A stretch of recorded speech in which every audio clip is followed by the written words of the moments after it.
এখানে যে মৌমাছিটি দেখছেন এটা কোনো সাধারণ মৌমাছি না, এটি একটি বিখ্যাত মৌমাছি।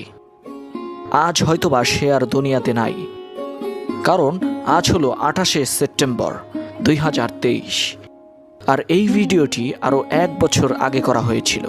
এখন এই জায়গাটির অবস্থা এরকম।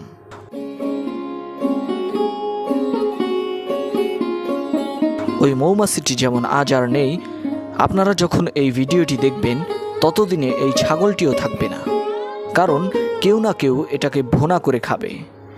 যাই হোক, এখানে এসেছিলাম একটু ঘুরতে, আর ঘুরবো না এটা কি করে হয়, তাই ঘুরতে থাকলাম। আর ঘুরতে ঘুরতে চোখে পড়লো কাশফুল। বাহ, কি চমৎকার! পর্যটকহীন প্রাকৃতিক সৌন্দর্যের এই লীলাভূমিতে আবারও ঘুরলাম, ঘুরতেই থাকলাম, ঘোরা বন্ধ করলাম না।